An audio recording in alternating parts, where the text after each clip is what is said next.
What's up? This is Jonathan, the Fossil Snozzle, and today I'm going to be talking about what is the deal with Michael Bay and Zack Snyder being compared. Before we get into that, sponsors. This video is sponsored by the Pomegranate Lady for helping us understand that eating pomegranates is a no-no. No pomegranates! For those of you who for some reason don't know, Michael Bay and Zack Snyder are I don't know if I would say high esteemed, but they are very popular film directors. Michael Bay has directed the entire Transformers saga or series, and many other films such as The Island and Armageddon and so forth. Zack Snyder is more so known for making films such as 300, The Watchmen, and of course more recently Man of Steel, Batman v Superman, and sort of Justice League. I guess since Joss Whedon took over, now it's technically Joss Whedon's film, but we really don't know. So there's a big issue that's been kind of going on, for the last couple of years, is comparing Zack Snyder with Michael Bay. This has been some kind of confusing for a lot of people, mainly because they're both very different directors, but yet they are actually being compared. And why is this? Now, some of you may understand why, some of you may not. So we're just kind of gonna go into it. So Michael Bay, for a lot of people who know who Michael Bay is, understand for his work. Michael Bay is considered by many to be a film director's sellout. Basically, he doesn't really care about the film's quality so much as long as he's getting money. That's what he's gotten blamed for a lot of his recent films.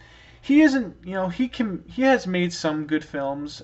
He has made, Bad Boys. He has made, I know a lot of people love The Island. He's made a few good films. He's been around for a long time. He can make good films, but the Transformers franchise, that specifically, along with his involvement with the latest two Teenage Mutant Ninja Turtle movies, have also been really sucky. Michael Bay has gotten a big red flag on him from a lot of film fans for his terrible quality when it comes to story development, character development, and so forth. All he's really known for is throwing so many explosions into his films, but really, not really having good quality to him. So he's really gotten a lot of hot criticism for a lot of fans and people that like, and especially because he ruined the Transformers franchise. It started off, the first one was good. It could have been better. Some people have different viewpoints, different opinions on it, but it was a good movie. It was a good movie. It had interesting characters. The villain, I'd say the big flaw for me is that the villain was only in the movie for like 10-15 minutes. You barely saw him until the end of the movie, so that wasn't the greatest, but that's the way it goes.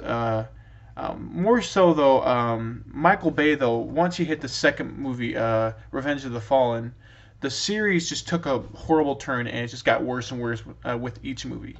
So we got a lot of hate for that.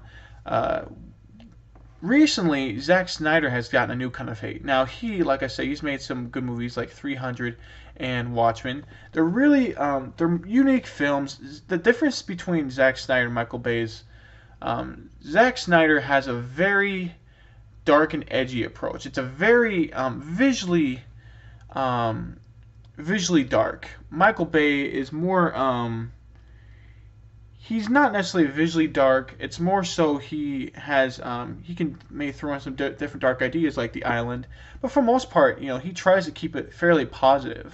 It's just over dramatic, over explosions. And sometimes he overdoes it that it's actually boring instead of fun, and it just it becomes where it's mindless fun to the point where it's not even fun anymore. And yet people still, went to the Transformer movies. Forgive me my speech. That's why, it made so much money. That's why Michael Bay kept making movies. But Zack Snyder, however, though, he was making his way up, and then it was announced that he was going to be making Man of Steel back in, a few years back. 2013 it came out, and it had a lot of criticism. it was 50-50. It had like a 50%, 51%, something like that on Rotten Tomatoes by the critic score, and had like I think a 60-something% by fans, and people were torn on it, and then it got even worse with Batman v Superman, which was a very much hyped up movie, and it flopped with people tremendously.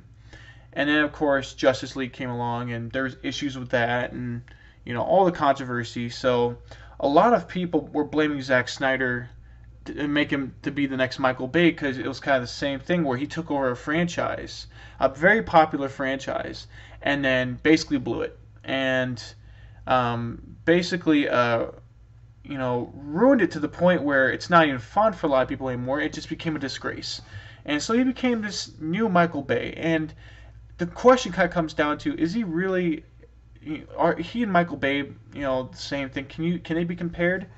I would say it is understandably so why they're being compared, but I would not compare them, and I'll tell you why exactly I won't compare them. Michael Bay and Zack Snyder are different. Zack Snyder, he's not a perfect director. I would say he's not the best director out there. He has a lot of flaws. His, Watchmen has flaws. 300 has flaws, but the thing with Zack Snyder and Michael Bay, though, Zack Snyder tries to give it his best effort possible to make an overall great film while taking big risks, while making it unique. Michael Bay more so, his films, he doesn't really care so much about the quality of the overall, as long as it has explosions a lot of times. And in some films he does do a better job than others, but it seems like he is willing to sacrifice quality of character development, story development for action sequences. He's more focused on making. He is the king of great action sequences. Some of his action sequences are, some of the best out there. They're fantastic, but he is horrible when it comes to story development and character development. And so, and the thing is that for him, Zack Snyder, the problems he had though with DC is not so much his fault. It's more so the problems that Warner Brothers had. He originally didn't know that Batman v Superman was originally just going to be a Superman sequel. Then it became Batman v Superman, and then all these other characters got involved that weren't even Zack Snyder's choice. Michael Bay, they let him do whatever he wanted. They were like, just do your thing. I mean, you're making us the money. So the difference is that Zack Snyder had studio interference, while Michael Bay was allowed free reign to just kind of do his own thing with it to a certain extent. So when you have that free reign and you do a terrible job, then that's your fault. But when studio interferes, then that's studio's fault. So I understand where a lot of people are coming from, but I do agree that I don't think they can be compared. They're just both different directors. But you guys give me your thoughts. Maybe you guys have a better viewpoint than I do. Maybe not. Maybe so. We'll see. But leave your comments below on what your thoughts are on this video, what your thoughts are on Zack Snyder and Michael Bay being compared, and I'll see you guys next time.